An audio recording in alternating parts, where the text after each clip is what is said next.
கர்த்தருடைய பரிசுத்த நாமத்தில் இன்றைய வேதவசனம். இன்றைக்கு நம்ம பார்க்குற வேதவசனம், குதிரையோ யுத்த நாளுக்கு ஆயத்தப்படுத்தப்படும், ஜெயமோ கர்த்தரால் வரும். இப்போது ஆண்டவர் என்ன சொல்கிறாங்கன்னா, குதிரை யுத்த நாளுக்கு ஆயத்தமாகும், உன்னுடைய ஜெயம் தேவாதி தேவனாலே மட்டுமே வரும் அப்படிங்கிறத ஏசப்பா சொல்கிறாங்க. நம்ம சில நேரங்களில் நம்ம இந்த வேலையை முடிச்சிட்டோம், அதனால் எனக்கு பெருசாக எந்த ஒரு பிரச்சனையும் இல்லாமல் எனக்கு நன்மை வந்துகிட்டே இருக்கும் அப்படின்னு நம்ம சொல்லுவோம். பட் ஆனால் அது உண்மை இல்லைங்க.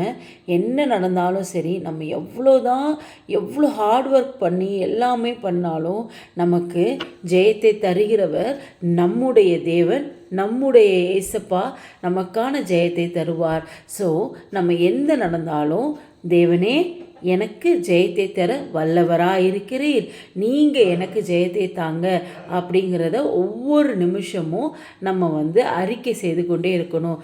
ஏசப்பா, நான் இதை படிச்சுட்டேன், இன்றைக்கி நாளைக்கு எனக்கு எக்ஸாம் இருக்குது ஏசப்பா, நான் எல்லாமே படிச்சுட்டேன், ஆனால் எனக்கான ஜெயத்தை தரக்கூடிய தேவன் நீர் ஒருவரே, எனக்கு நீங்கள் ஜெயத்தை தாங்க ஏசப்பா, நீங்கள் என் கூட இருங்க ஏசப்பா அப்படின்னு நம்ம கேட்கணும். அப்படின்னா நம்ம எந்த காரியம் எடுத்தாலும் ஜெயம் கண்டிப்பாக இருக்கும். இயேசுவின் நாமத்தில் ஆமென்.